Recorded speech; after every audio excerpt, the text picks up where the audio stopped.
Bueno, muy bien, buenas tardes a todos. Muchas gracias por seguirnos acompañando en este viaje lingüístico literario. La última semana, quien lo fuera a creer, creo que en ese sentido es increíble cómo se ha pasado el tiempo, al menos lo puedo decir desde una cuestión de carácter personal, y agradecerles efectivamente también a cada uno de ustedes que se mantengan, ¿no? En ese sentido, creo que ha sido uno de los objetivos el poder mantener una cercanía y el poder obviamente saber que estamos por aquí, aunque sea de manera virtual. El día de hoy nos acompaña la maestra Teresa del Carmen Macías Medina. Ya por ahí se disputaban las cuestiones de carácter generacional, a quien le agradezco muchísimo. Ella también es egresada de la licenciatura, es maestra en lingüística aplicada por la Universidad Nacional Autónoma de México, es egresada de la licenciatura en lengua y literatura hispanoamericana en la Universidad Autónoma de San Luis Potosí, y en ambos casos, hay que decirlo, con mención honorífica. Es especialista en análisis del discurso desde la perspectiva sistémico-funcional y ha participado en proyectos de investigaciones nacionales e internacionales de CONACYT, tanto con la UASLP como con la UNAM, y también de PAPIT con la UNAM. Ha participado en múltiples congresos nacionales e internacionales, investigaciones de distintas ramas de la lingüística aplicada, que van desde la sintaxis tradicional hasta la pragmática, además de contar con publicaciones en revistas arbitradas. Ha ejercido como maestra de español para extranjeros de todos los niveles y actualmente se desempeña como traductora y adaptadora de guiones en el estudio de doblaje CISDUB en la Ciudad de México, lo cual pues nos habla lógicamente del tema que ella nos trae, que creo que resulta bastante interesante, sobre todo por esta cuestión de la aplicación de la lingüística. Pues adelante, Tere, el escenario es tuyo. Muchísimas gracias, de verdad. Bienvenida. Gracias. Bueno, aquí estoy. Yo voy a proyectar mi presentación, pero para que me conozcan. Como ya me presentó el doctor Ramón, soy maestra en lingüística aplicada. Y bueno, vamos a la presentación. ¿Dónde está la opción de compartir? Bien.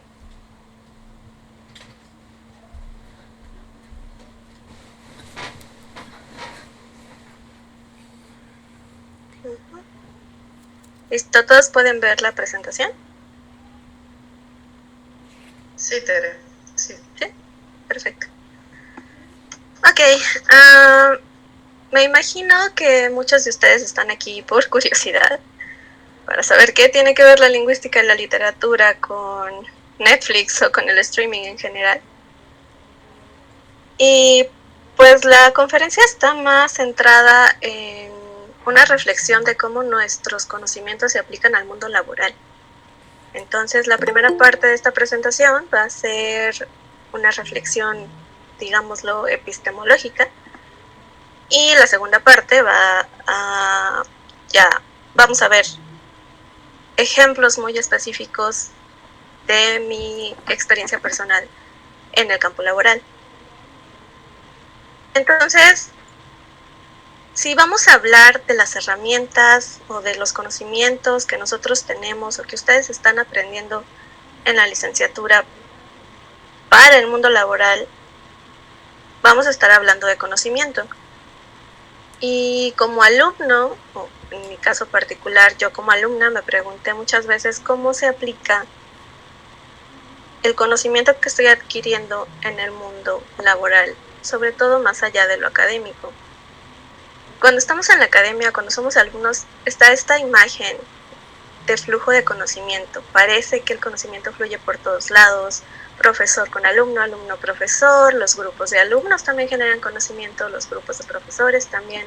Y de cierta forma parece que está relacionado con el mundo, vamos a decirlo así, real, porque tomamos elementos y estamos nutriéndonos con el mundo real de alguna forma para nuestra creación de conocimiento, para nuestros artículos, para nuestras tesis, etc. Pero si lo vemos de una forma simplificada, en realidad el conocimiento lo iría de esta forma. Y el mundo real los tendría de esta forma. Uno de los retos con los que yo me tuve que enfrentar en el mundo laboral fue ver que realmente, aunque sí se crea conocimiento, aunque sí estamos mejorando nuestro nicho, en realidad esto es muy difícil que tenga impacto en el mundo real, y así con cualquier nicho, no solo el de nosotros. Entonces me gustaría empezar con una reflexión epistemológica, o para los que sean más... me gustaría preguntarles también, ¿tienen noción de lo que es epistemología los alumnos? Pueden activar su micrófono para este tipo de preguntas.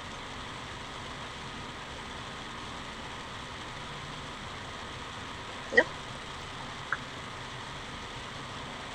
Bueno, no puedo escuchar a nadie, pero... la epistemología es la ciencia que estudia el conocimiento, o más bien el estudio de la ciencia, y para quienes sean más específicos, estamos hablando de gnoseología en realidad, que es la ciencia que estudia el conocimiento, porque la epistemología suele estar relacionada con las ciencias exactas.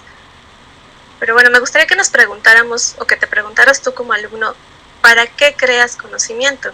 ¿Para qué estás haciendo tu tesis? ¿Para qué estás haciendo tu artículo? ¿Para qué hiciste el último trabajo que hiciste en la licenciatura?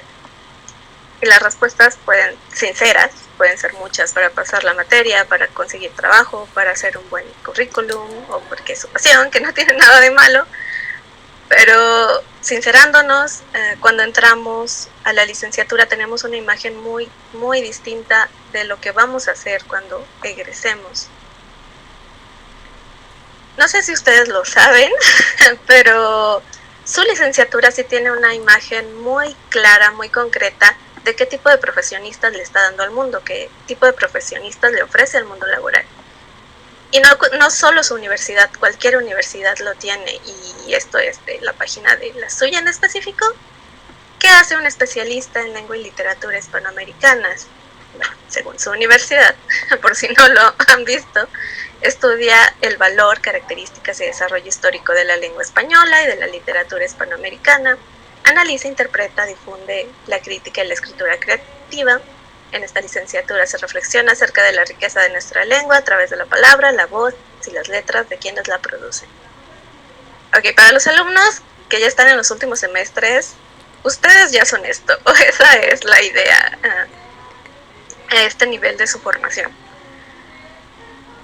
Y parece que son muchas cosas, pero bueno, uno de los tips que si ya llevaron metodología pueden aplicar para saber qué es lo que está diciendo un discurso es centrarse en los verbos. Si nos centramos en los verbos, vemos que estudian, analizan, interpretan, difunden y reflexionan.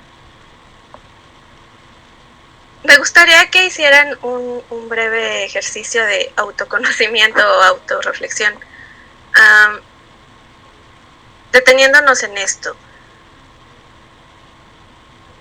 Todo lo que hace un especialista en lengua y literatura,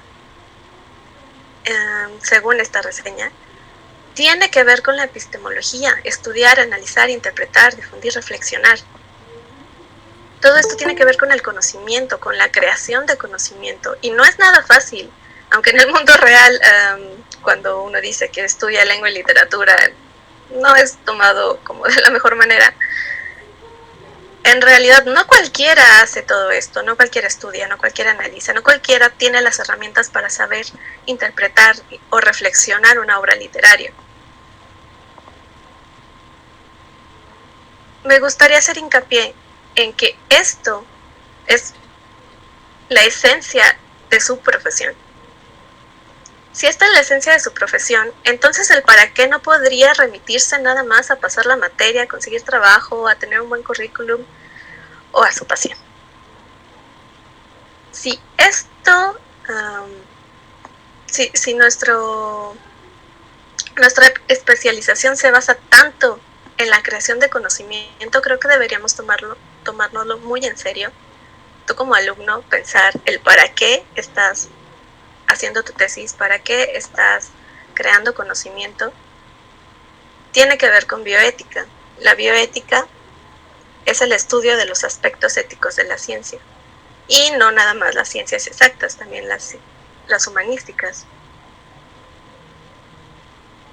Estos son los dos puntos que, según la bioética y también según yo, creo que son válidos, legítimos para crear conocimiento, para hacer tu tesis, para cualquier ejercicio que tenga que ver con tu especialización. Tendría que ver con aumentar el conocimiento con asterisco, porque aumentar el conocimiento no solo por aumentarlo, sino teniendo un objetivo real y para resolver un problema real. Y les voy a explicar un poco de lo que me ha tocado ver. Ahora, en este punto probablemente se estén preguntando esto que tiene que ver con Netflix. Les prometo que sí vamos a llegar a un punto en el que hablemos de Netflix, pero para esto necesito que recorramos el camino de cómo llega nuestras herramientas o la aplicación de nuestro conocimiento al mundo real. Entonces, esto es parte de... este cuestionamiento que nos vamos a hacer, también lo podemos hacer con los demás, y de hecho yo creo que es necesario que lo hagamos con los demás o con cualquier producción de conocimiento que encontremos. Los invito de verdad a que vean qué es lo que se produce cada año en su universidad, en cada especialidad que a ustedes les interese, y se pregunten o hagan una reflexión epistemológica real sobre el valor de la obra que están viendo. Este es un fragmento de una tesina que encontré completamente tomada al azar sobre El Principito, de la UNAM. Les digo, esto no se remite solo a su universidad, se remite a cualquier institución. Y podemos hacer este ejercicio. ¿Para qué una persona está estudiando El Principito? Bueno, tomas la introducción y vamos a ver. El Principito es, sin lugar a dudas, una de las obras literarias más importantes del siglo XX. Su éxito se debe esencialmente a la simplicidad, emotividad, destreza con la que está escrito y a su amplio público receptor, ya que puede ser comprendido, apreciado por personas de todas las edades, creencias, culturas y estatus socioeconómicos. Ok, esta es la introducción. En la introducción de cualquier trabajo tiene que estar muy claro, aunque no sea textualmente, el para qué. Hasta el momento no vemos un para qué, vemos que habla del éxito de la obra, lo cual no estoy segura de que sea relevante, o al menos el autor no lo está diciendo, autora. Pero sigamos. Empero la accesibilidad de este y su atemporalidad están lejos de convertirlo en un libro banal. Para ello mostraré, aquí parece ser un objetivo, en el desarrollo de este trabajo, cómo su complejidad radica justamente en la sencillez y cómo su mensaje es capaz de proponer una crítica y una enseñanza universal que ciertamente atañe a todos los seres humanos. Ok. Esto es demasiada información y no queda claro qué es lo que busca. Mostrará la complejidad que radica en la sencillez. ¿Por medio de qué? No lo sabemos. Y propone una crítica y una enseñanza universal. ¿Cuál es? No lo sé, no nos lo dice. Bien, sigamos. Considerando lo anterior y a sabiendas de que El Principito es un texto que ha sido analizado con distintos enfoques desde su publicación hasta nuestros días, el objetivo principal de este trabajo será identificar, aquí ya tenemos el objetivo claro, y analizar las figuras literarias de las que se vale el autor. Ok, su objetivo es analizar las figuras literarias para formular un mensaje eminentemente humano y mostrar cómo emplear recursos propiamente literarios para construir un universo cuyos personajes encarnan valores vigentes, etc. Ok, el objetivo es analizar las figuras literarias y lo demás es muy difícil de relacionar con todo lo que ya se dijo. No dudo que el análisis de figuras literarias que tiene esta tesina sea estricto y tenga una aplicación de teoría muy bien cuidada. Sin embargo, no vemos, al menos en la introducción, ningún problema real del que haya surgido esta investigación. Yo sé que en literatura seguramente lo están pensando, en literatura podría excusarse esta pregunta, el para qué. Pero en realidad no, hay muchas tesis y por eso los invito a que revisen lo que se produce en cada institución, o al menos en su institución. Hay muchas tesis que sí surgen de un problema. Hay tesis sobre la literatura chicana para darle visibilidad de este grupo, hay tesis sobre comprensión lectora donde usan la literatura como herramienta. No dudo que esto genere conocimiento de forma, como lo habíamos visto, cerrada para la academia, pero que sea fructífera para el nicho. Sin embargo, que este tipo de estudios salgan al mundo es muy difícil, cuando el objetivo, o más bien cuando el problema no es uno del mundo real. E insisto, no quiere decir que esté mal, pero los invito a que practiquemos más la reflexión epistemológica para que nuestros trabajos tengan más sentido y puedan llegar al mundo real. Y más adelante voy a explicar cómo. En este sigue siendo la introducción. La finalidad de este trabajo es comprobar que a partir de una relectura y un análisis atento de la obra es posible establecer relaciones directas entre el autor y los filósofos clásicos. Esta parte nunca se mencionó al principio, así como resaltar que el autor, perdón, no lo puedo pronunciar, creía firmemente en el perfeccionamiento del ser humano. Ok. Los invito a que hagan este ejercicio con todos los trabajos que se les crucen y sobre todo con los suyos, porque así como yo, hay muchas personas allá afuera que lo van a hacer. Y no solo ayuda a que su trabajo esté mejor fundamentado, sino a que tenga más impacto en el mundo real. Pero bueno, esto solo fue un pequeño ejemplo. Eso es importante lo que les comentaba, la bioética. Aumentar el conocimiento por aumentar el conocimiento no siempre ayuda o no siempre significa mejorar el conocimiento. Y parece obvio, pero en realidad se sorprenderían de cuántas veces yo he escuchado en congresos la justificación de la investigación con un porque no se había hecho antes. Afortunadamente, sí me ha tocado escuchar a cada vez más investigadores que cuestionan este tipo de metodología. Pero sigue siendo lo más común como justificación para algo que no parte de un problema del mundo real. Y pues sí, en síntesis los invito a que el conocimiento que se ha generado sirva para el mundo real. ¿Qué tiene que ver todo esto con Netflix?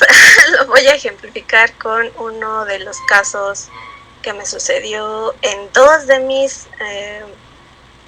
ambientes laborales, o dos de los trabajos donde estuve.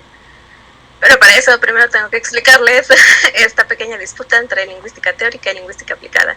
Todo lo que habíamos estado hablando de la creación de conocimiento por crear conocimiento tiene mucho que ver con esta disputa. Y sí me voy a centrar en la lingüística principalmente porque soy lingüista. Y sobre todo porque justo esta disputa es el ejemplo perfecto para lo que quiero llegar. Bien. El lingüista teórico, vamos a ponerlo de una forma caricaturizada, se sienta y se pone a reflexionar sobre el lenguaje. Y sí, probablemente tiene bases del mundo real, tiene ejemplos del mundo real, pero todo esto es para justificar la teoría que creó fuera del mundo real. Y no es nada en contra de Chomsky, pero sí, por si se lo preguntaban, así surgió la gramática generativa. Entonces llega el lingüista, se sienta, crea su teoría, la justifica con ejemplos, algunos ejemplos de una sola lengua, y la lanza al mundo para que sea aceptada o refutada. Este es el proceso natural de la creación de conocimiento, o lo que nos han dicho que es natural. Entonces es el papel de sus colegas, de los otros lingüistas, hacer el método de falsación y refutar su teoría. El problema con esto es que, otra vez hablando de ética, no sabemos si esto es lo más ético, porque le estamos dejando a los demás el trabajo de comprobar si lo que yo dije está bien. Insisto, no es que esté anulando por completo toda esta tradición que tenemos, pero sí creo que hace mucho daño no verlo desde otra perspectiva. Entonces, mientras los colegas están haciendo el método de falsación con nuestras teorías o con las teorías del lingüista teórico y en general con cualquier conocimiento que se cree de esta forma, el lingüista teórico, en el caso específico de Chomsky, ya tiene para entonces una nueva teoría que lanza al mundo, y entonces tienen que venir otra vez los colegas a refutar su teoría, y el proceso sigue una y otra vez, o en el caso de Chomsky 5 veces, hasta llegar a la sintaxis minimalista. No quiere decir que esté mal, insisto, pero es un método que tal vez nos está costando demasiado. La lingüística aplicada, tengo que especificar que no es la aplicación de la lingüística teórica, no es la aplicación de la teoría. El lingüista, en específico el lingüista aplicado, ya está en el mundo, ya está inmerso en todos estos fenómenos que podemos ver,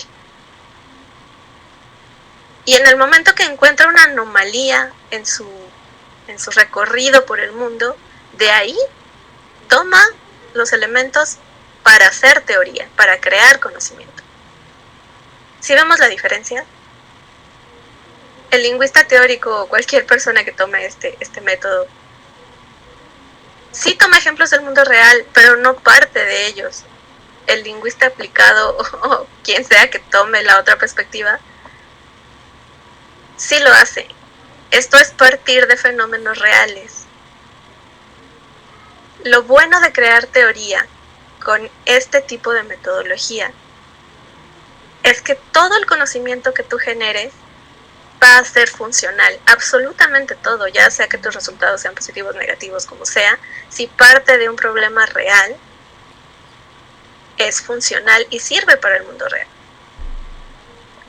Este es un fragmento de un ensayo sobre lingüística aplicada que si les interesa se los puedo mandar, pueden escribir a mi correo, del 2015, de un lingüista aplicado, que casi todos los lingüistas aplicados son maestros de lenguas, entonces maestros de lenguas, lingüista aplicado casi. Para mí la lingüística aplicada nunca fue la aplicación de la teoría lingüística o cualquier otra teoría al problema de la vida real del aprendizaje y la enseñanza de idiomas. Ha sido en cambio la práctica del estudio de los idiomas en sí y la teoría que podría extraerse de esa práctica. Entonces tenemos aquí resumida como la perspectiva, ¿no? Tenemos el conocimiento generado en la lingüística teórica y tal vez se pueda aplicar a un problema, y la lingüística aplicada que surge del problema y genera conocimiento y por lo tanto ya es legítimo. Bien, todo este recorrido, o más bien creo que todo este recorrido es necesario para llegar a este punto. Si rompemos la cadena de la generación de conocimiento tradicional o sin bioética, podríamos resolver problemas. O sea, no solo podríamos resolver problemas del mundo real, sino llegar al mundo real. Les voy a mostrar. Y por mundo real no quiero decir que la literatura no sea real o que nuestra carrera no sea real, sino más allá del ámbito académico.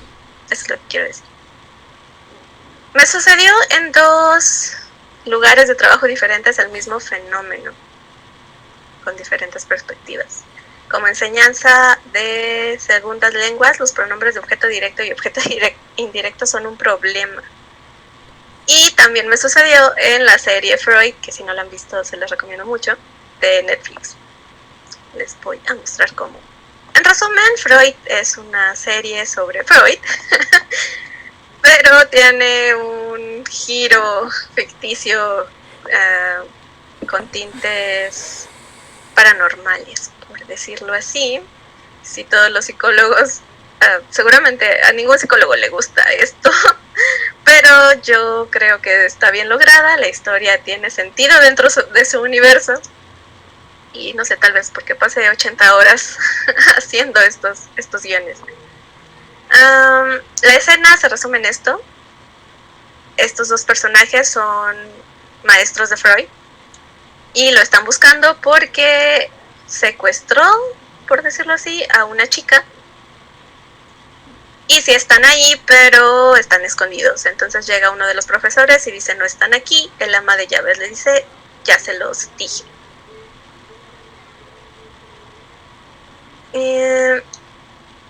Quiero que piensen un momento, unos segundos, si ven algún problema con estos diálogos, porque hubo un problema.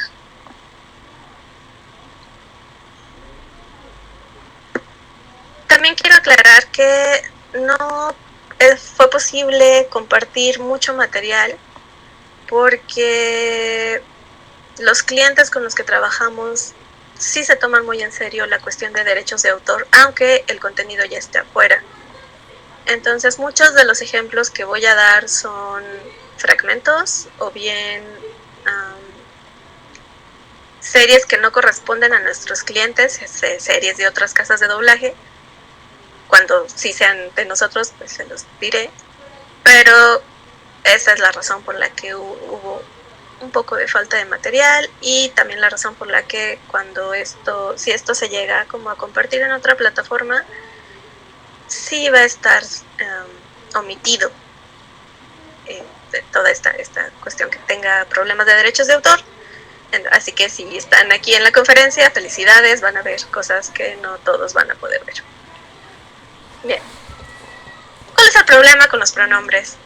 Para los estudiantes de segundas lenguas, estos son de los temas más complicados y más difíciles de naturalizar para ellos. Los pronombres de objeto directo, ya se lo saben, me, te, la, los, nos, las, los. Pronombres de objeto indirecto, me, te, le, se, nos, le, les y se. ¿Cómo funciona? Por ejemplo, ella compró un vestido. Si usamos un pronombre de objeto directo, tendríamos que poner lo antepuesto al verbo. Ella lo compró. Suena muy sencillo y al principio es muy sencillo, pero si queremos usar al mismo tiempo pronombre de objeto directo con un pronombre de objeto indirecto, la cosa se complica. Ella compró un vestido para su amiga. ¿No se te antoje? El pronombre de objeto indirecto tiene que ir antes del de objeto directo, por lo tanto, si comparamos la estructura, los pronombres están cruzados. Primero tenemos objeto directo, después objeto indirecto, y en la conversión tenemos objeto indirecto y luego objeto directo. ¿Sí lo pueden ver? Esto es sumamente complicado para estudiantes de segundas lenguas. Sumamente complicado. Toma años aprenderlo, o más bien naturalizarlo. ¿Por qué te me echas marcata que me... Ahora, ¿qué pasa?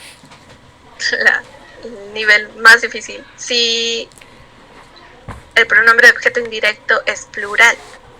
Ella compró un vestido para sus amigas. La oración quedaría, ella se los compró. También tómense un tiempo, lean la segunda oración. ¿Tiene algo malo? ¿Está bien? ¿Está mal? A mí me suena natural.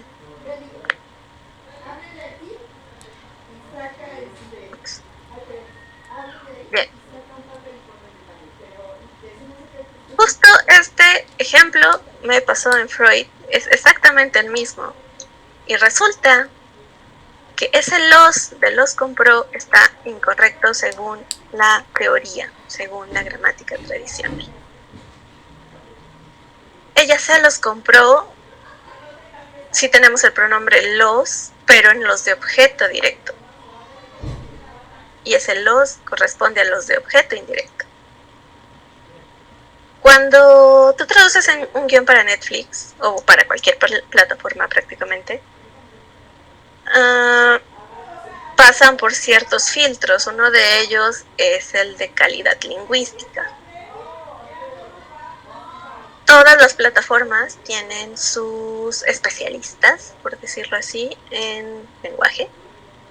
Tú no sabes, tú como traductor que envías tu guión, no sabes quién es ese especialista. A ti solo te llega un documento con correcciones o comentarios y a veces la explicación de esas correcciones. Este fue uno de los casos. Nos dijeron que no podíamos poner se los compró, tenía que ser se lo compró. No, perdón, no podía ser se los dije, tenía que ser se lo dije. Lo cual ustedes y yo estamos de acuerdo que suena muy agramatical. Resulta que en el mundo real, el hablante hace una dislocación del morfema del plural. Como no tenemos morfema del plural para los pronombres de objeto indirecto, con el tiempo los hablantes fueron agregando a los de ese plural a los de pronombres de objeto directo. El especialista que está en Netflix, les digo, es un especialista anónimo, y usualmente no tiene el español como lengua natural. Sí, probablemente ha estudiado español muchos años, pero este tipo de cosas nos revelan que hace falta una perspectiva de un hablante nativo. ¿Qué podemos hacer cuando esto sucede? Podemos enviar una explicación amplia, tú como lingüista, y poner todas las razones perfectamente justificadas para defender tu traducción, pero eso nunca funciona. Siempre hay otro regreso y a los 3 regresos ya es prácticamente una orden, tienes que cambiarlo. Entonces, nos valemos de una herramienta, las autoridades. Esto fue lo que nos salvó. Fundeu, no sé si se pronuncia así, tiene un mini artículo en su página sobre este fenómeno y dice que nosotros estamos bien y lo que ellos nos dijeron está mal. Y solo con esto pudimos entregar este diálogo con esa calidad. Esa es una de las cosas que obviamente como audiencia ustedes no pueden ver. Cualquier audiencia no tiene acceso a estos documentos, no tiene idea del proceso, y por eso los traductores son tan odiados en la cuestión del doblaje. Hay muchos factores. Y bueno, las autoridades, no es que esté mal, finalmente es algo que funciona. Es muy difícil pedirle a un especialista de calidad que esté al tanto de los últimos avances en lingüística. Y lo único que ellos tienen o lo único que ellos conocen para trabajar son las autoridades. Tenemos a la RAE y Fundeu. Y eso es todo. Finalmente, Fundeu tiene una pequeña leyenda que dice que está asesorada por la Real Academia, entonces prácticamente solo tenemos a la RAE. Y no está mal, nosotros también, del otro lado funciona también, nosotros como nativos del español, creo que están escribiendo, déjenme revisar. Ok, es muy difícil esto. Los estoy leyendo. Los pronombres de objeto directo en alemán han sido mi dolor. Oh, sí, claro.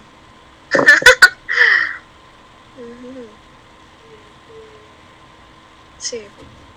Ok. No solo los alumnos de literatura, también pues en psicología. Genial. Sí, sucede en todas las lenguas. En donde tengas cuestiones de pronombres y tengas estas como estructuras gramaticales complejas, va a ser un dolor de cabeza. Y todas, o sea, no solo el alemán, no solo el español, todas las lenguas tienen sus complejidades, pero bueno. Entonces, nosotros también, de este lado, también cometemos este error. Tenemos por autoridades a Oxford y al diccionario Webster, y es lo único que manejamos. Entonces, cuando llegamos a necesitar justificar algo en el inglés, usamos esas autoridades. Es un fenómeno que, insisto, no está mal, pero estamos hablando de que toda la aplicación de la lengua está remitida a las autoridades, y no creo que sea exclusivo de la lingüística. Y bueno, Fundeu podemos ver que tiene ahí un simbolito de un banco. Y no está mal, finalmente todo se tiene que financiar, de alguna forma se tiene que financiar. Pero esto también nos dice que estamos relacionados con cuestiones de poder y de intereses. También si nos vamos al diccionario de la Real Academia, si les pican así como quiénes son, qué hacen, también se van a encontrar con un logotipo de un banco rojito. Entonces, para que sepamos con qué estamos trabajando y cuáles son finalmente los alcances que tienen estas autoridades. Ahora bien, si ya llevaron historia de la lengua, sabrán la historia de la RAE y cómo comenzó todo esto con un diccionario de autoridades. Pero ahora ya es muy diferente, ya no es un diccionario de autoridades. Vamos a leer. ¿Cómo se hace el diccionario? Esto es de su página. El Pleno de los Académicos es el órgano encargado de tomar las decisiones que afectan el diccionario. Para poder mantener al día su repertorio, el Pleno Académico cuenta con la ayuda del Instituto de Lexicografía y de diversas comisiones. Ok, ya no es de autoridades, es un pleno de académicos. Es muy diferente. Sí mencionan varias comisiones, pero si nos ponemos a leer lo que hace cada comisión, todo se resume en que proponen. No hablamos de metodologías, de lexicografía. Teresa, ¿sí? Disculpa que te interrumpa, no se ve la presentación. Oh, rayos. Si la minimizas ya no se proyecta, me parece.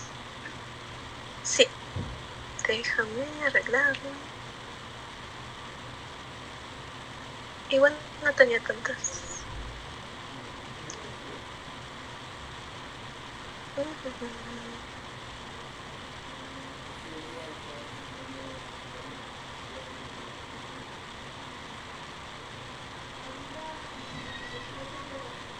¿Listo? Sí, ya está proyectada. Perfecto. Ok. Con permiso. Este es el segmento que les decía. Sí, tenemos varias comisiones. Pero todo se resume a propuestas. No hay una explicación de cuáles son las metodologías que se siguen, algo que tenga que ver con lexicografía. No. Finalmente podemos preguntar. Los invito a que lo hagan, a que les escriban y les pregunten, pero sí es bien sabido que es el pleno de académicos el que decide qué palabras entran, qué palabras no. Y bueno, entonces seguimos hablando, a esto iba yo, seguimos hablando de esta metodología, este procedimiento en el que se sienta un académico a generar conocimiento. Pueden ver mi punto ahora. Si rompemos, y por eso los invito de verdad a que hagan una reflexión epistemológica de su trabajo, si rompemos con este ciclo, si tú como alumno te preguntas realmente por qué estás generando el conocimiento que estás generando y le das la vuelta y lo enfocas en el mundo real o en la aplicación funcional del conocimiento, podríamos cambiar esto. Digo, finalmente el pleno de académicos ya está lleno, pero en algún momento estas personas saldrán y en algún momento alguno de ustedes estará en una posición así en su aventura del mundo laboral. Y si lo normalizamos, que todos tengamos al menos este cambio de perspectiva, podríamos cambiar que esté normalizado esta otra perspectiva y que podamos decirle al QC, el de calidad de Netflix, que esto es gramatical y que nosotros tenemos razón y no tener que recurrir a autoridades pues de cierta forma están sesgadas. Bien, eso por el lado de la epistemología. Ya adentrándonos a la cuestión del streaming 100%, vamos a hablar de los problemas de traducción. Ahora, esto no es una lista de los conocimientos que se van a aplicar en el campo laboral. Obviamente esta es solo mi perspectiva. Y es muy difícil, sería muy difícil mostrarles conocimiento A se aplica a situación A, conocimiento B se aplica a situación B. Pero si se han dado cuenta, todo esto es lo que han ido aprendiendo. Eso aprendí yo en mi época de estudiante, en sus clases de lingüística, en sus clases de metodología, al hacer su tesis. Así que sí, todo esto se puede aplicar, pero no siempre va a ser de la misma forma. Pero bueno, retomemos problemas de traducción. Todo esto se va a ir relacionando también con esta cuestión que les mencionaba de cómo justificamos o cómo nos respaldamos cuando hay un problema como los que acabamos de ver.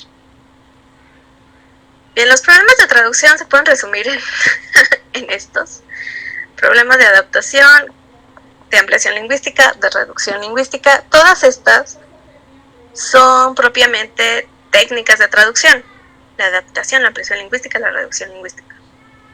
Aunque en el medio la adaptación en realidad se usa para cualquier cambio que le hagas a la traducción literal para adaptarlo a la lengua meta.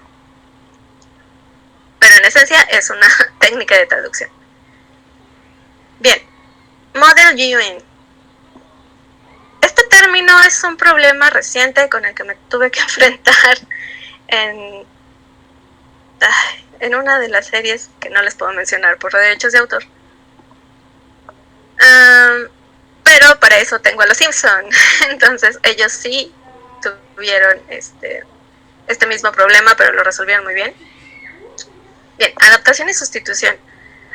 ¿Qué hacemos cuando un término no tiene un equivalente en la lengua meta? Aquí tengo el ejemplo, English class, que mal traducido sería clase de inglés, o incluso lo he visto como clase de español, pero el equivalente real sería clase de literatura.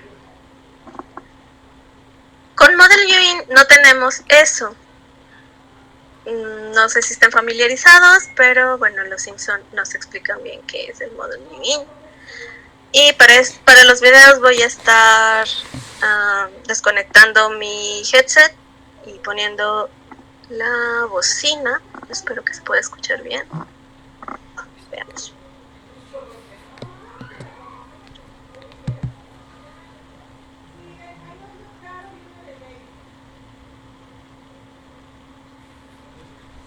No se oye, Teresa. Maestra, apagó su micrófono.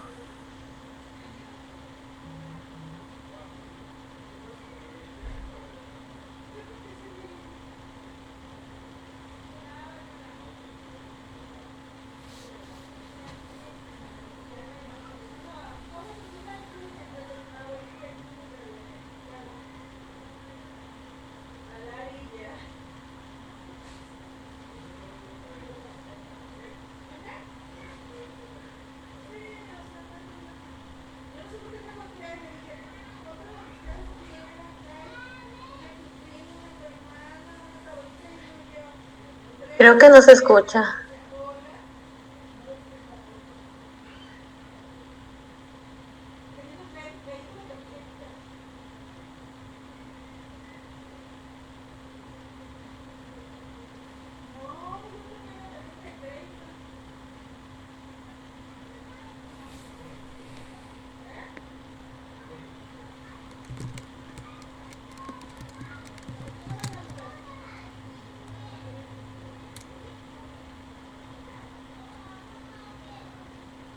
¿Me escuchan? Ya te escuchamos, pero el video yo no lo oí. ¿Me pueden transmitir ustedes?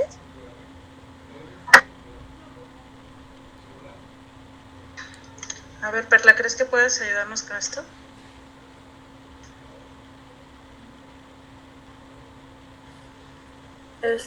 Creo que sí, dame un momento, por favor. Sí, mientras tanto voy a seguir. ¿Se puede ver la presentación? Sí. Ok. Bien, el Model UN es especie como de escenificación de las Naciones Unidas que tienen en las escuelas de Estados Unidos para que los niños aprendan cómo funciona. En Latinoamérica no tenemos este término porque simplemente no existe. Entonces tenemos dos opciones, la ampliación lingüística o la reducción lingüística. La ampliación lingüística sería poner la traducción tal cual, modelo de las Naciones Unidas. Y la reducción lingüística, Naciones Unidas. Esto me sucedió en Sala, esta opción de modelo de Naciones Unidas. Lo cambiaron porque no cabía por ritmo. Cuando estás en la traducción del doblaje, tienes que tomar en cuenta que hay un tiempo para cada diálogo y que también se consideran las sílabas. El problema con la ampliación lingüística, que sería la mejor opción, es que obviamente no cabe en 4 sílabas. Además, cuando un director ve Model UN, lo que está viendo, aparte de las 4 sílabas, es que hay una M bilabial. Todo esto es tomado en cuenta para tomar la mejor decisión, o el best possible, que es como le decimos. Y no siempre sale muy natural. Les digo, en este caso hubo un cambio en Sala, quedó como Naciones Unidas, pero todavía estamos a la espera de que nos diga el QC cómo va a quedar. Lo ideal sería para mí clase de Naciones Unidas, una especie como de adaptación, vamos a decir ficticia. Si existiera una clase, sería una clase de Naciones Unidas. Y como quedó en Los Simpson, Teatro Estatal de la ONU, que también me parece una buena adaptación. De hecho, creo que Los Simpson en las primeras temporadas tienen adaptaciones muy buenas. Perdona, a ver, Perla, si nos dices cómo vas con lo del asunto del video, por favor.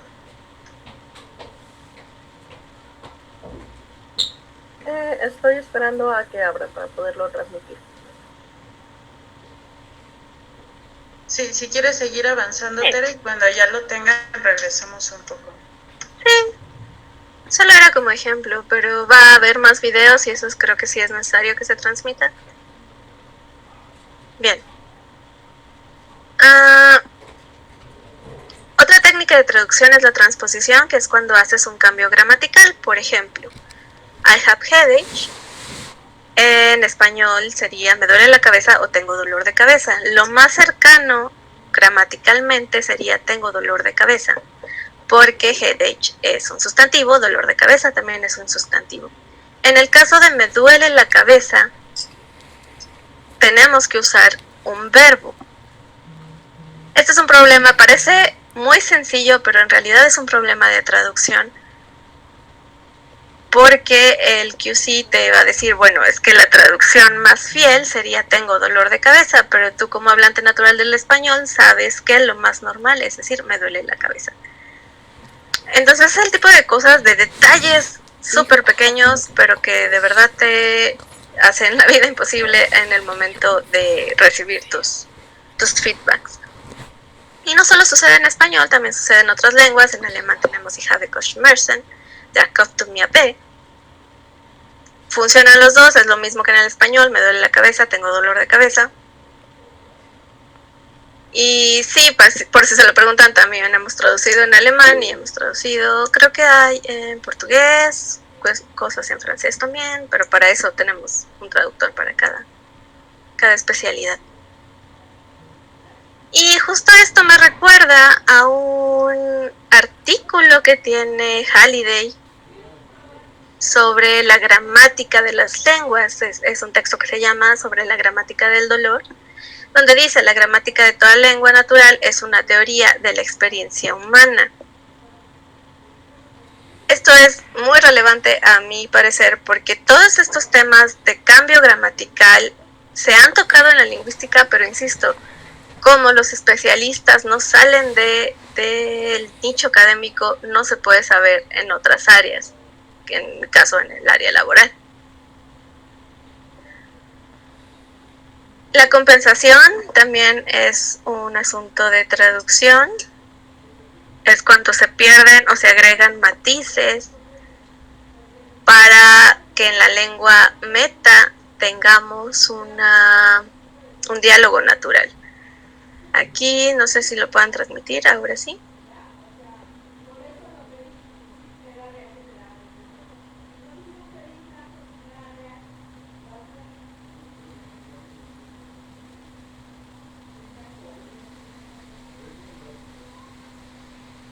¿Se puede? ¿No se puede? A ver, parece que Perla se salió para entrar a proyectar, sí. ¿Qué significa aquí? Sí, es el Quality CO. Es el que nos da los feedbacks de calidad de traducción.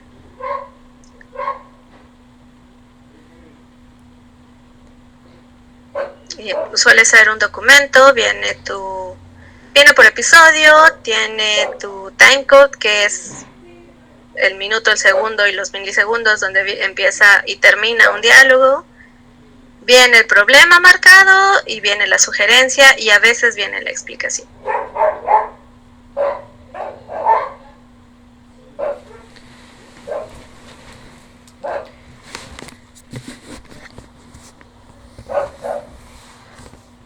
Creo que no vamos a poderlos ver.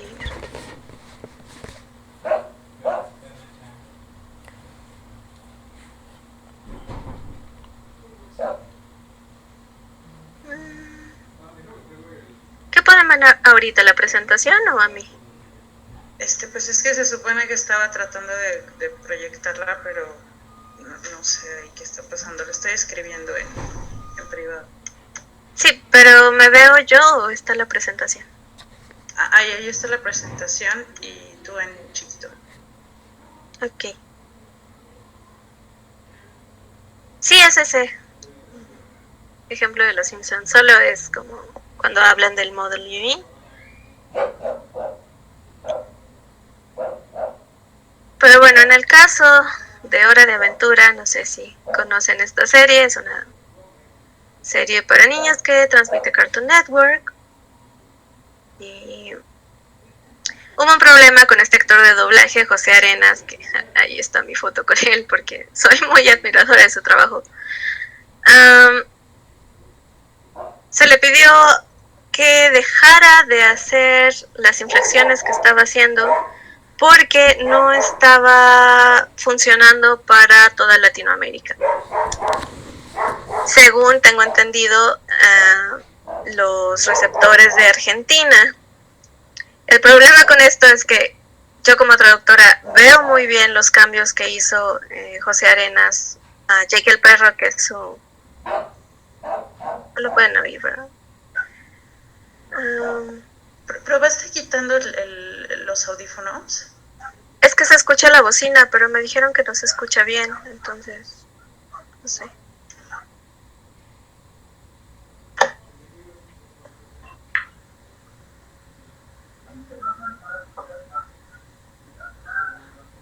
Y si a lo mejor se desactivó el micrófono al desconectar los audífonos.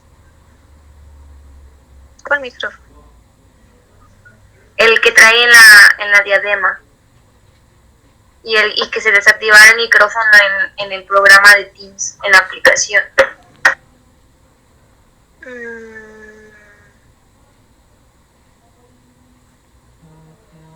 Pero entonces no escuchaban nada. O sea, ahorita no se escucha porque traigo el headset y no lo puedo. Si lo quito, se va a escuchar la bocina. Pero no se escuchaba la bocina hace rato. Sí, no se escuchó nada. Lo que pasa es que cuando lo desconectó aparecía aquí en la esquina que tenía el micrófono apagado. Entonces yo cuando desconectó el micrófono se apagó el micrófono. Lo voy a intentar.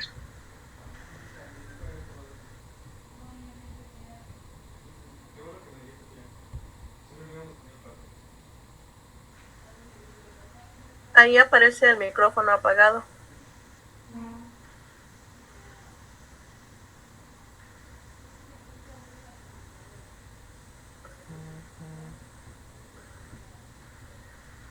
¿Sí me escuchan?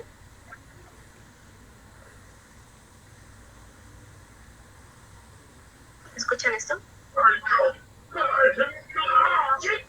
Ya lo escuchamos. Sí se escucha.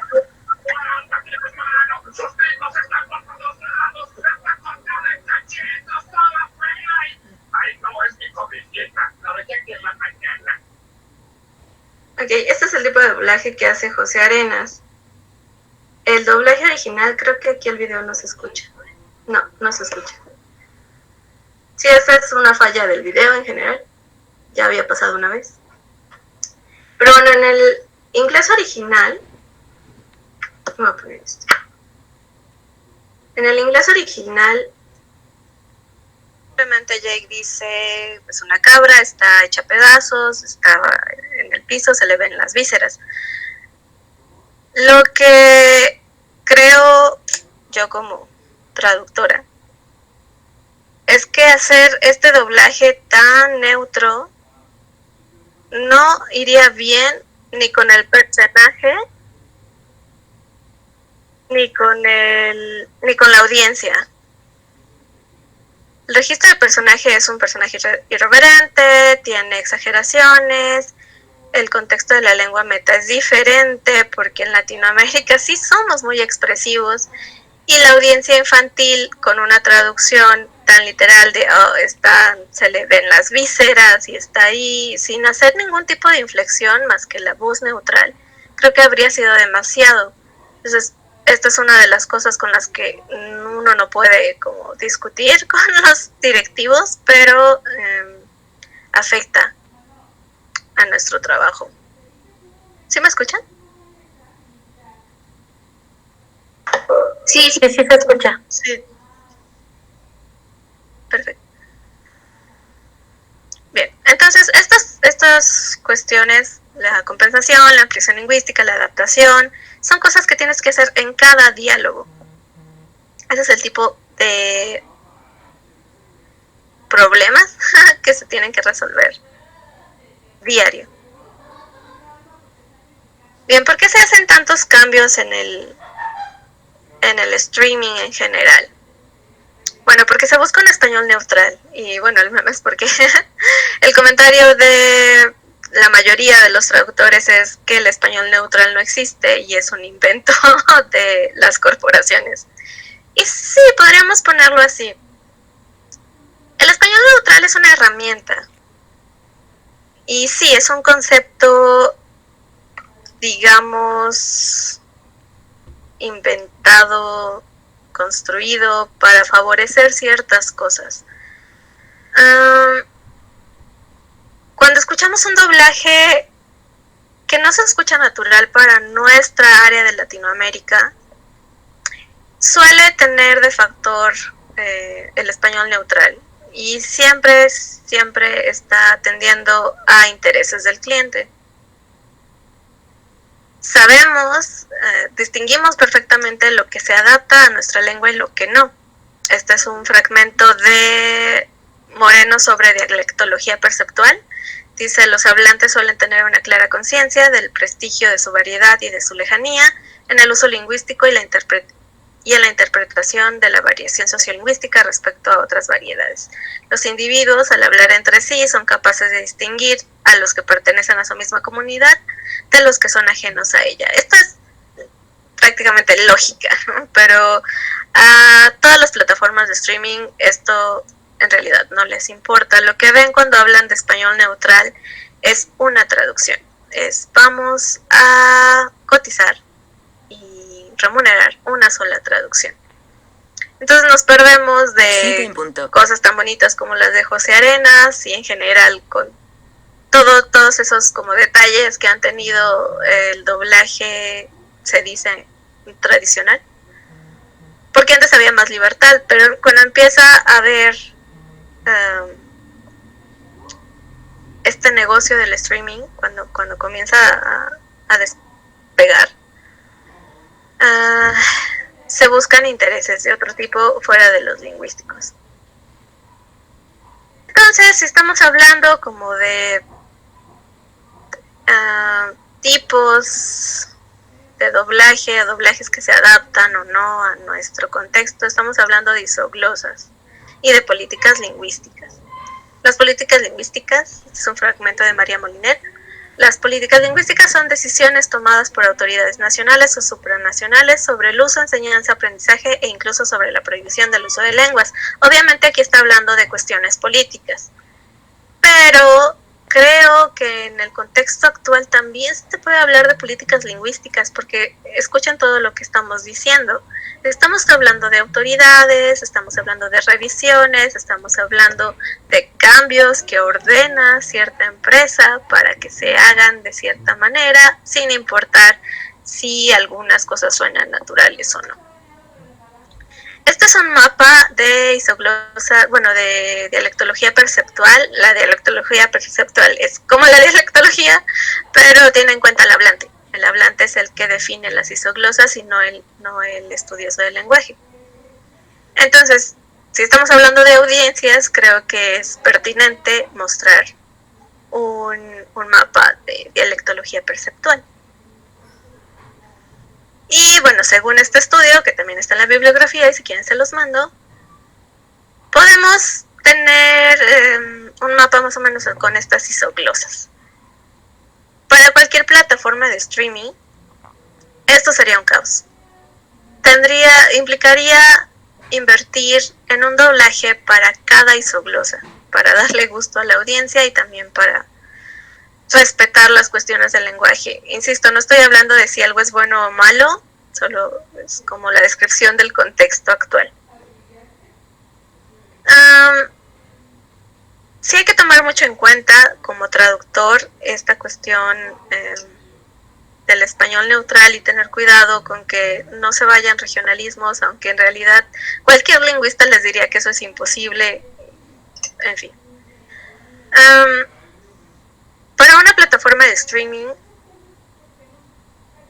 digo, yo no les puedo hablar de números porque esa no es mi área y no estoy enterada al 100%, pero solo consideren que una plataforma de streaming, para pagar el doblaje de una sola lengua, tiene que pagar al traductor, que es donde empieza todo, al director, alrededor de entre 60 y 70 actores, dependiendo de qué tan largo o corto sea el capítulo, si es para niños, no es para niños, pero alrededor de 60 actores de doblaje. Tiene que pagarle al operador, que es el que se encarga de grabar, tiene que pagarle a los de mix, que son los que se encargan de toda la cuestión de sonido, tiene que pagarle al editor. Entonces todo esto está cotizado en la producción del lenguaje. Entonces, ¿cómo vienes tú, lingüista, a decirme que dejemos regionalismos si la plataforma le tiene otros intereses, ¿no? Le interesa sí entregarle a una audiencia para que entienda y consuma, pero tiene que tomar en cuenta también la cuestión monetaria. Entonces, pedir un español no neutral o pedir algo más natural para la audiencia desde la perspectiva de cada sector es una tarea un poquito imposible. Entonces, insisto, ese es el tipo de cosas que como especialista en el lenguaje te tienes que enfrentar y tienes que entender y puedes hacer toda esta reflexión. Y bueno, uno diría también, pues solo pagas 7 lenguajes, ¿no? Alemán, inglés, español, francés, italiano, inglés, audio descriptivo. Pues no, esto es lo que aparece para nuestra plataforma en esta región, pero en realidad las series se traducen en muchísimos idiomas. La segunda temporada, por ejemplo, de Jessica Jones, una serie coproducida con Marvel, se estrenó en el 8 de marzo y está traducida a 24 idiomas. Toda esa cotización de las que les hablé se tiene que hacer en 24 idiomas en las series más exitosas. Usualmente son menos, pero no cualquier plataforma te va a ofrecer como una bandeja de regionalismos para que puedas escoger. Y hablando del español neutral, esta es otra de las como de los temas más controversiales. El español neutral también tiene que ver con voice over o voice en off, o la voz superpuesta, que son todos estos doblajes que podemos ver en documentales, por ejemplo, donde se escucha la voz original de fondo y tenemos un doblaje superpuesto. ¿Qué pasa aquí? ¿Por qué a nadie le gusta? Créanme, a los traductores tampoco nos gusta. Es muy pesado, yo diría que es incluso hasta más pesado de hacer que el doblaje de lip sync, que es la sincronización de labios. ¿Qué pasa aquí? Bueno, usualmente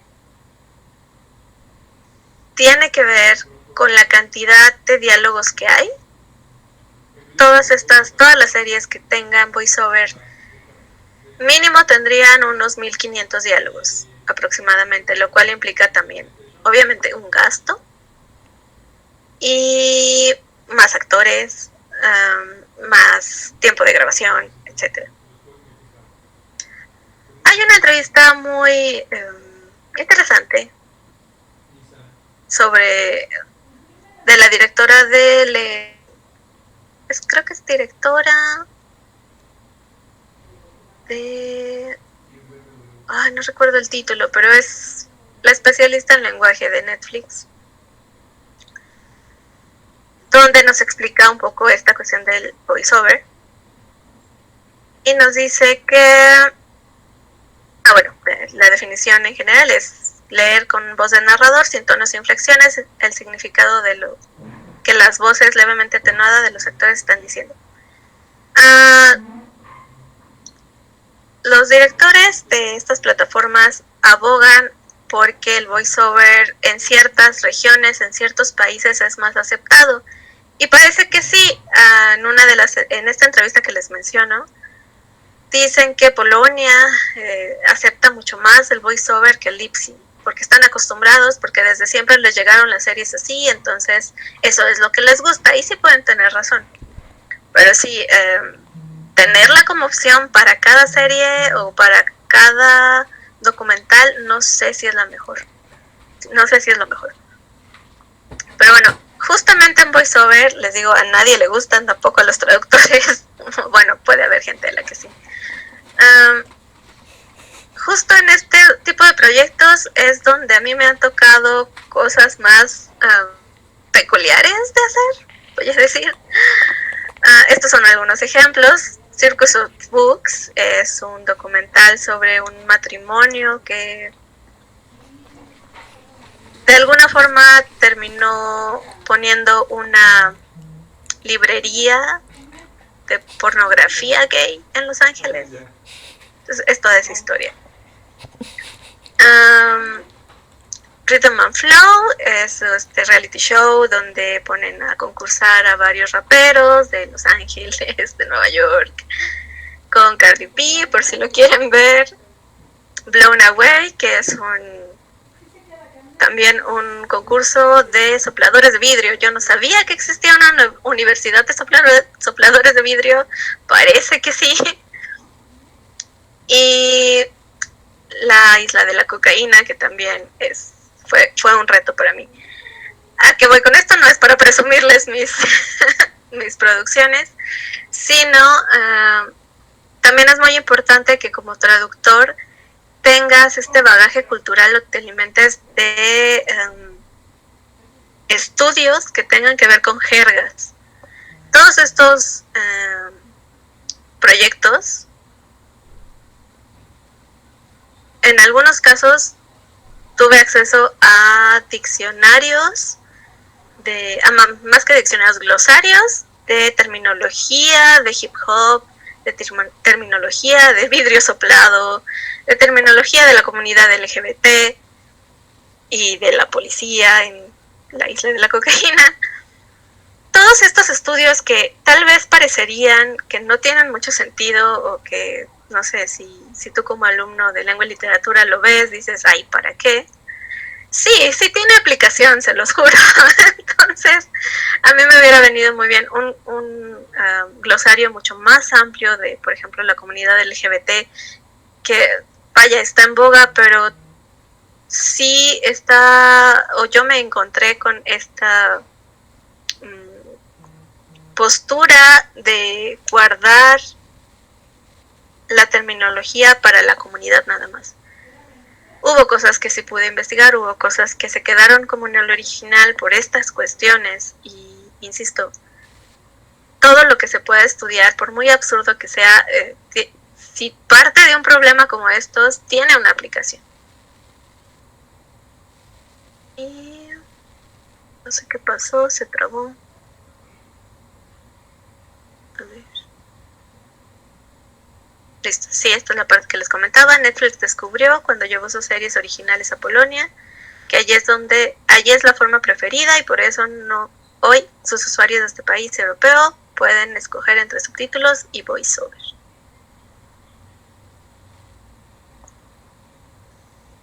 Ok. Esta es la parte en la que podría relacionar la literatura. Digo, finalmente ustedes son especialistas en lengua y literatura, no se puede separar uno de otro. Pero hablando del caso específico de la literatura, sí me he encontrado con cuestiones tal vez no tan específicas como las de la lingüística, pero sí están en todos lados. Esta es una de las partes de las que no pude conseguir ningún ejemplo ni cuestión. Bueno, sí, un ejemplo, pero este cliente en específico se toma muy en serio los derechos de autor. Incluso mencionar que iba a estar en una conferencia hablando de esto fue un problema. Entonces sí tuve que hablarlo con mis jefes lo tuvieron que hablar con el cliente, etc.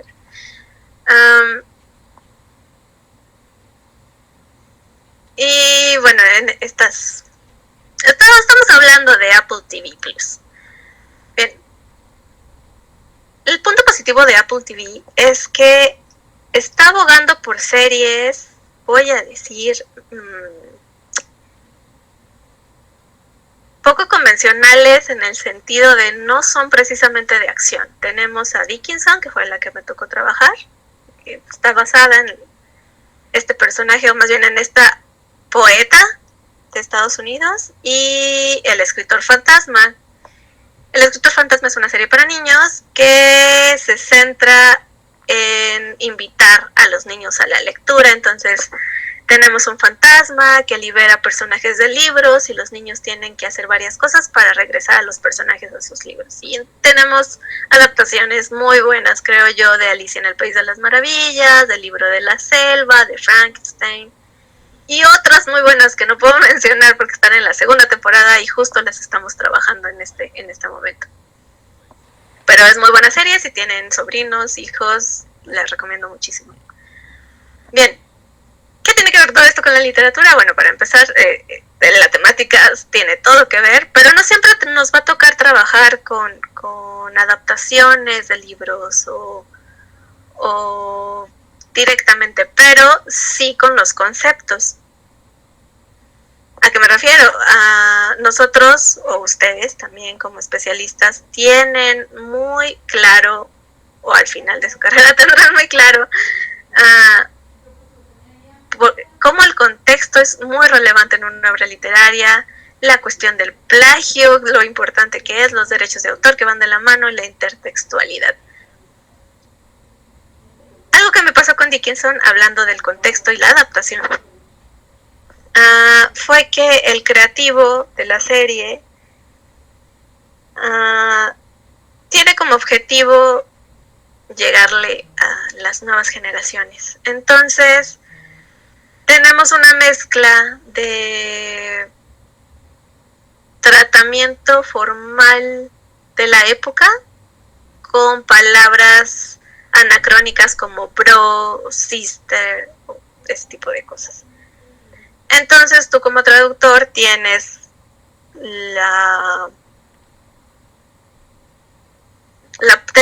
tienes que poner en la posición de cómo voy a adaptar esto, lo voy a respetar, no lo voy a respetar, en qué contexto estaba Dickinson entonces, de verdad esto es posible, no es posible, hablamos de verosimilitud en la literatura. Y sí te puedes dar licencias, aunque el guión te llegue con ciertas especificaciones, tú como traductor sí te puedes dar licencias. Digo, es cuestión de negociarlo, pero sí se puede. ¿Qué fue lo que sucedió con Dickinson? Al principio el director quería cambiar todas estas cuestiones como frases, real catch, o les digo Dickinson, bueno, Emily le dice mucho a su hermano bro. El director me parece que lo quitó. Todo esto se tiene que negociar. Y tú como persona que está relacionada con la literatura, lo puedes abogar con estas cuestiones, con la cuestión de verosimilitud, con la cuestión del contexto. Uno de los temas o de los problemas más grandes que hubo en esta serie en cuanto a traducción fueron los poemas. No precisamente porque los poemas sean difíciles de traducir, que sí lo son, sino porque la obra de Dickinson es muy conocida en Estados Unidos, pero no tanto en México o no tanto en Latinoamérica. Sí lo es, definitivamente lo es, pero no tenemos tantas traducciones. Hay muchas me estoy contradiciendo, parece, pero no. Hay muchas traducciones, sí, pero generalmente de los mismos poemas. Y esta serie lo que hizo fue tomar, sí, los poemas más conocidos, pero muchos otros que no tenían traducción. Esto es un problema por la cuestión del plagio. Los poemas conocidos tienen la opción de tomar una traducción que ya esté hecha, siempre y cuando el cliente tenga los derechos de autor. Y usualmente el cliente te los dice. Entonces puede haber una traducción maravillosa que esté allá afuera en el mundo de la literatura, pero no la puedes tomar porque no es la que tiene el cliente. O simplemente no la tiene y tú tienes que hacer una traducción. En el caso de los poemas que no estaban traducidos, entonces había que decidir entre si vamos a respetar la ritma, si vamos a respetar el ritmo. Las sílabas en este contexto son muy importantes, les digo, en sala tiene que quedar todo perfectamente, o al menos eso es lo que intentan, porque finalmente es doblaje, no va a quedar cada labial con cada labial. Pero los poemas son un caos. Y en el caso de esta serie en particular, también hay otro problema que tiene mucho que ver con literatura. Los estudios que hay sobre Dickinson tienen muy bien ubicado una particularidad de su poesía. Su poesía hablaba sobre todo de cuestiones de la naturaleza, y Dickinson de verdad quería darle importancia a los elementos de la naturaleza, y cómo lo hizo de una forma muy sutil, con mayúsculas. Cada que aparecía un elemento de la naturaleza, una abeja, que es lo más común, una abeja, un árbol, un río, lo ponía en mayúsculas. Y no tiene que ver con inglés antiguo. Digo, en alemán sucede, porque así es el alemán, pero en inglés no.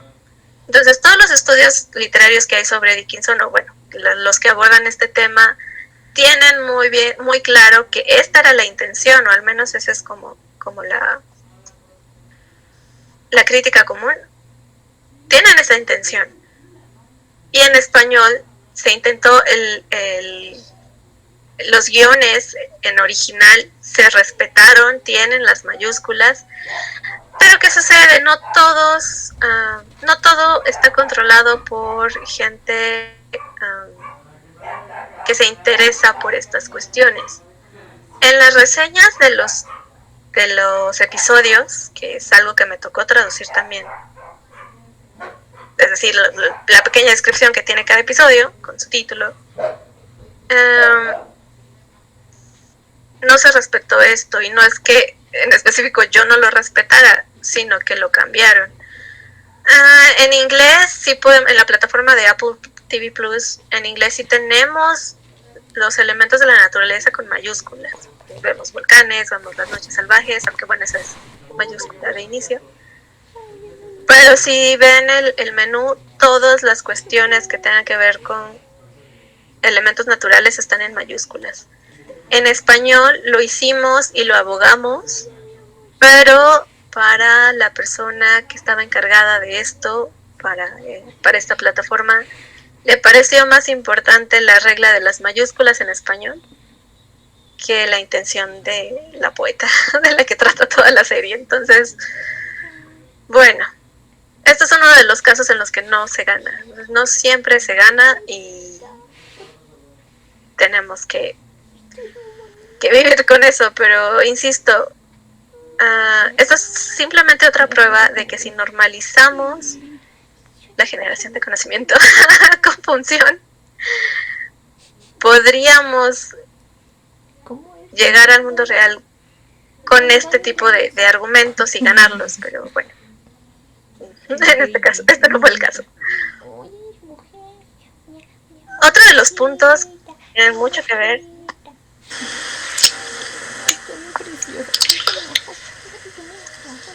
¿alguien tiene su micrófono abierto? Perdón, sí, Tere, nada más para comentarte, nos quedan unos 5 minutitos para poder dar la opción a preguntas y comentarios por parte de los alumnos. Perfecto. ¿Sí? Gracias. Sí. Bien, en el caso de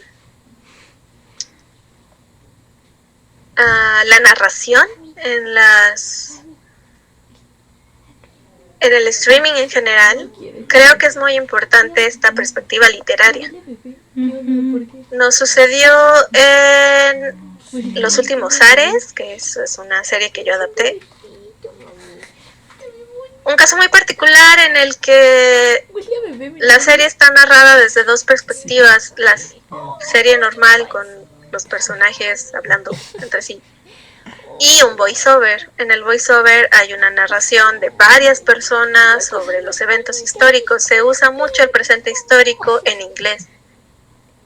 Entonces la traductora decidió cambiar ese presente histórico a pasado.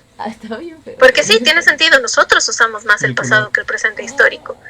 No quiere decir que no lo usemos, sí lo usamos, pero es más natural en nuestra lengua. Y también estábamos preparándonos para los regresos del cliente, para argumentar ese cambio, y no, resulta que sí fue bien recibido, entonces ese fue también una victoria. Y la vas a poner luego. Y bueno, en este caso esta no la produje yo, de una serie de eventos desafortunados. Sabes, si están relacionados con esta serie, pues sabrán que es una adaptación de los libros para niños. Y lo interesante en esta serie es que respetaron al narrador omnisciente. Entonces podemos encontrar en toda esta serie a este narrador que incluso como personaje describiendo todos los hechos y sí cumple todas las características del narrador omnisciente que vemos en literatura, porque lo sabe todo, porque ya nos está contando algo desde su perspectiva, o más bien desde su posición en lo alto, donde ya sabe todo lo que sucede. Y bueno, tal vez aquí no podemos ponernos tan creativos, pero pues, si alguien llega al guionismo, podríamos, más bien puede incursionar con este tipo de herramientas. Y bueno, también obviamente hay series en primera persona, pero no son tan comunes. A mí en lo personal solo me ha tocado una que otra vez. Hay una película que se llama How to Boil a Girl, que está por salir creo que en Amazon, aunque no debería decir eso ahora que lo pienso. ¿Por qué no? Pero sí, estos tipos como de elementos que aprendes en literatura están presentes en todo momento, sobre todo en estos guiones. Y bueno, tenía ejemplos, pero pues, no sé. ¿Cómo se cuenta? Nos escucharon. Este también no vamos a poder escucharlo, pero bueno, ya veremos. Estoy hablando sobre películas de Netflix y Amazon. Los videos, ¿no? Es que ella hace. Entonces solo voy a cerrar con este comentario. Otro tipo de narrador sería el del audio descriptivo, y creo que es algo que no se ha estudiado, por si alguien quiere entrarle a este tipo de estudios. Sí. El audio descriptivo es la narración para personas con discapacidad visual. Entonces tenemos visual, auditivo. entre diálogos, descripciones de lo que sucede en la escena. Aquí tengo un Sí, ejemplo cierto que de tienes la narración sin audio descriptivo, la narración con audio descriptivo. Con razón No es que me tengo- gusten las series ¿Con de razón qué? teens, pero esta la hice yo. y también fue un reto. Sí. Como ¿No narrador, sabías? él... Por eso es descriptivo, o sea, te dice qué está quien pasando. hace el audio descriptivo No tiene mames, güey, si lo estás que viendo. cumplir ciertas No, reglas. es por si quieres ver y una Netflix serie sí y te tiene un dicen más manual o menos sobre qué audio está pasando, de que descriptivo. mientras hacía esto, estaba pasando esto. Pero creo que aquí habría también que abogar más, porque parte de de la esencia de las series que se le ofrece a este público es el ambiente. Y el ambiente no suele estar descrito de la manera en la que se describe la literatura, y creo que ahí podría ser un campo de entrada para nosotros. Actualmente es nada más decir las acciones, a veces los estados de ánimo, pero no siempre. A veces los colores para las cuestiones de la gente que no es completamente ciega. Y, en fin, este tipo de doblaje sí se estudia desde la lingüística, por ejemplo, con el eye tracking, que es estos mecanismos donde te van siguiendo la pupila del ojo usualmente se usa para estudiar la comprensión lectora y cómo van leyendo nuestros ojos, pero también se usa para el audio description. Y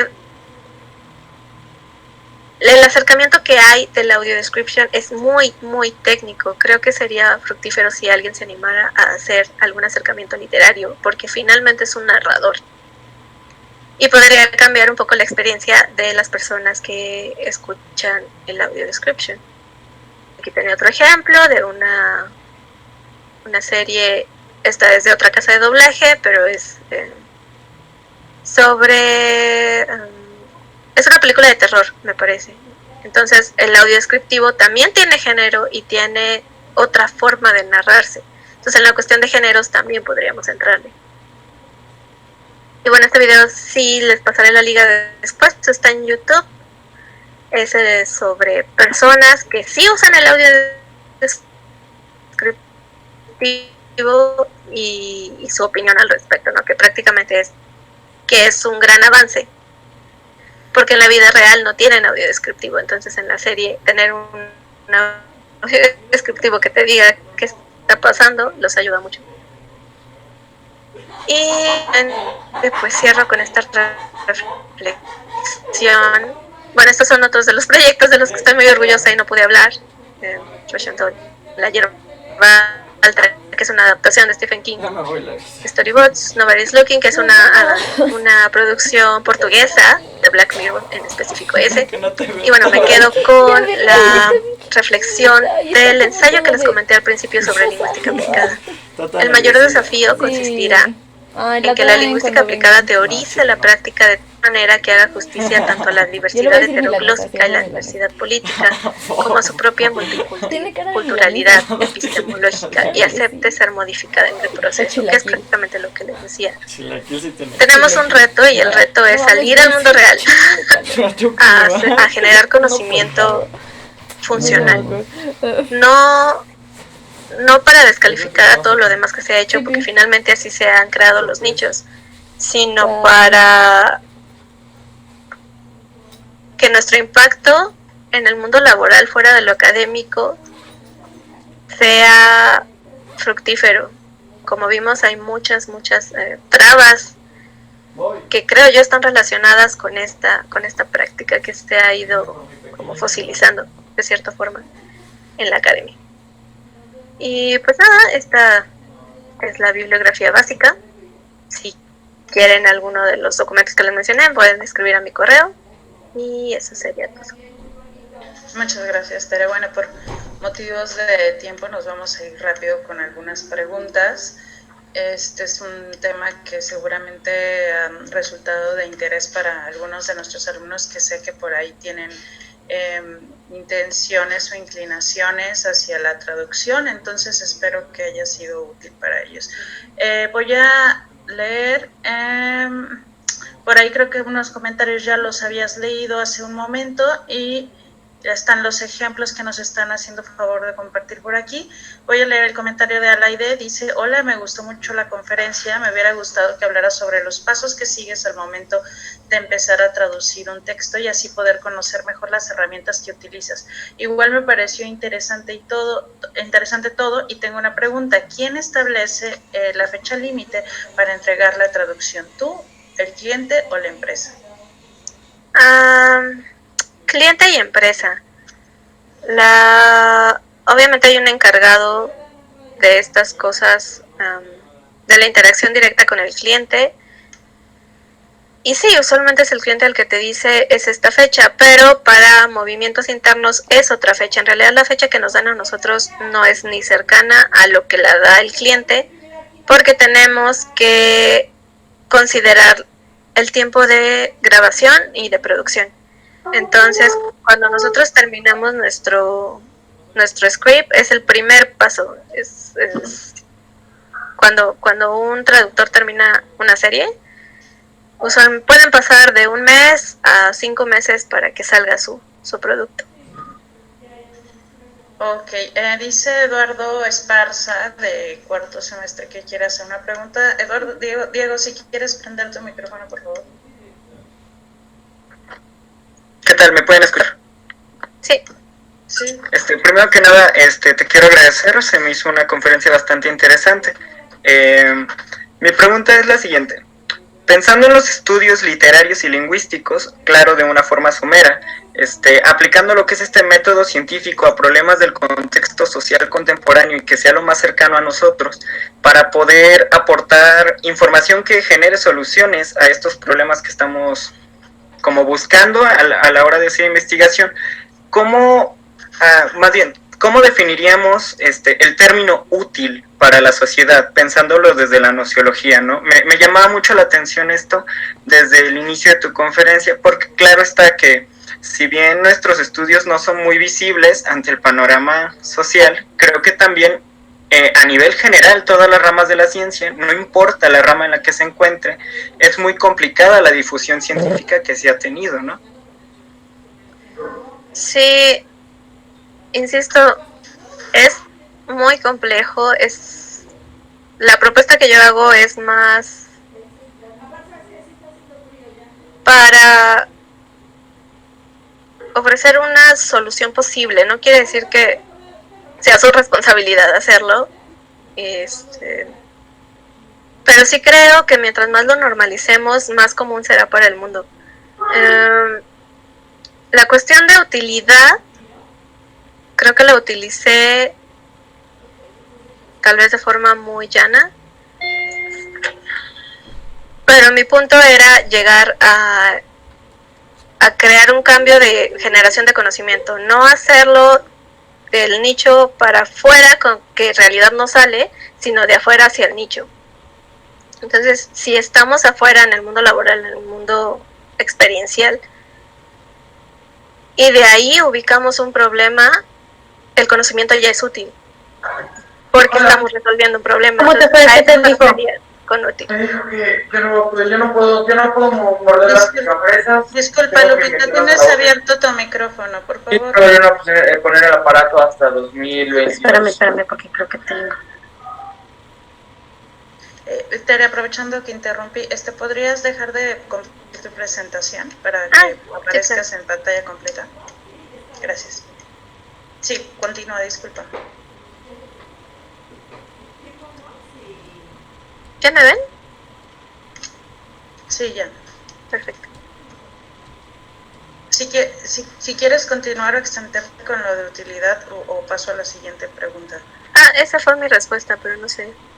Ok, dice María, la maestra Guadalupe Rojas dice, para comprensión lectora y este tipo de estudios sobre el movimiento de los ojos están los estudios de Oscar Loureda. El problema es que... Sí, este autor, si me permiten interrumpir un poquito, este autor también tiene, es uno de los pioneros que ahorita están trabajando la pragmática cognitiva, la pragmática experiencial, para darle para dar una teorización de la traducción, porque hasta hace mucho tiempo la traducción era vista más bien como algo artesanal, ¿no? Está, por ejemplo, el libro de Jean Hennequin, que se titula En busca de la piedra traductorial, porque básicamente era más bien una chamba artesanal. Ser traductor implica mucho conocimiento, y hasta ahorita no había unos estudios lingüísticos que empezaran a teorizar qué pasa con estas nociones de la traducción, y es este autor, Oscar Loreda, que trabaja en Alemania, pero si ustedes lo buscan, él tiene pone todo su material en línea. Tú puedes acceder a él y ver lo que está trabajando, y él trabaja muy bien estas nociones de la traducción desde una perspectiva lingüística y cómo ver todos estos elementos sociológicos y pragmáticos para ciertamente decidir cuándo haces adaptaciones, cuándo haces explicaciones, cuándo conviene hacer todo un contexto que integre el significado de una palabra, para que el receptor comprenda la traducción de lo que se está haciendo, porque obviamente aquí estamos hablando de traducción para doblaje, pero la traducción abarca pues muchos ámbitos, ¿no? Entonces este autor es muy bueno. Sí, definitivamente la traducción es una ciencia no tan nueva, digo, sí podemos remitirla a los lingüistas o a la antropología, incluso cuando hacíamos como estas exploraciones de otros lugares y teníamos que hacer como nuestro compendio de palabras, pero sí, sin duda es una ciencia relativamente joven, tanto así que algunos conceptos son todavía borrosos. Hay algunos que dicen que nuestra labor, la del streaming, es más bien cercana a la interpretación, a la del intérprete, y está esa discusión de si la interpretación es traducción o la traducción es interpretación, en qué sentido, porque la interpretación tiene que ver con mediación y diálogos y turnos de habla, y la traducción no siempre tiene que ver con turnos de habla, entonces es todo un tema. Sí. Muchas gracias a Lupita por su aportación, y ahí está ya el nombre por si a alguien le interesa. El doctor Sardiñas agradece por la conferencia, y también por ahí algunos de los alumnos, y creo que por motivos de tiempo ya... bueno, a ver, hay una pregunta más, yo creo que con esta cerramos. Dice Diego Proa, referente al audio descriptivo, ¿podría ser como lo que pasaba en las radionovelas con toda la descripción que conlleva? Podría ser. Esta práctica del audio descriptivo también es muy nueva. Yo diría que sí, en la cuestión de que la audiencia no puede ver lo que está pasando, y finalmente ese es el objetivo del audio descriptivo. La gente con discapacidad visual no puede ver lo que está pasando, y aunque pudiéramos suponer que tiene una idea de lo que sucede, en realidad cuando tú le preguntas a un usuario de audio descriptivo, es muy difícil que sigan la narración, por decirlo así, visual de una serie. Entonces sí, creo que sí tiene mucho que ver. Bueno, por ahí ya hay una pregunta más, no sé si la quieras responder ya más adelante, porque ya de verdad es muy tarde y creo que tenemos que ir cerrando, ¿verdad, Ramón? Sí, tenemos ya que cerrar por tiempo, y de hecho, bueno, estamos viendo que algunos ya también están ahí para no abusar del tiempo. Entonces, sí. Bueno, sí quedaría como esa pregunta, pero en fin, yo creo que ha sido muy rico lo que nos has presentado, por lo cual te lo agradecemos muchísimo, porque al final de cuentas también es una perspectiva de ir viendo, ¿no?, cómo se aplica la cuestión de nuestra carrera, en específico en este caso de lingüística, y cuestiones que probablemente en muchas ocasiones hace falta en ese sentido dimensionar. Entonces, pues agradecerte muchísimo a ti, agradecer muchísimo a quienes han estado por aquí presentes. Recordarles que el próximo miércoles tenemos la conferencia con el maestro Oscar Franco sobre la adaptación cinematográfica de Santa, y el viernes cerramos, no tendría que decir yo, con la conferencia que me corresponde sobre literatura infantil y juvenil. No sé, al respecto, Gaby, quisieras comentar algo. Ajá. Sí, una cosa más, bueno, agradecerle de nuevo a Teresa por apoyarnos en este ciclo de conferencias en nuestra última semana y recordarle a todos, bueno, más bien avisarles que el día viernes vamos a tener un pequeño evento de clausura, digamos un brindis virtual por aquí al terminar la conferencia del doctor Ramón Alvarado para que pues estén atentos. Les vamos a hacer llegar como siempre la invitación a su correo. Va a ser al término a las 7:30 en punto, se les llegará el link para que estén pues peinados, ¿no? Para prender nuestras cámaras, porque ahora todo el mundo está tímido, pero ese día estaría bonito que todos abriéramos en algún momento nuestras cámaras, nos viéramos, y pues pueden traer su bebida de elección, tu coca, tu jugo, no sé, ahí cada quien, ¿verdad? Y pues van a ser unos 10-15 minutos de su día, pero para cerrar, digamos, oficialmente este tipo de conferencias. Pues muchísimas gracias, los esperamos el miércoles y que descansen. Bonita tarde. Gracias. Hasta luego.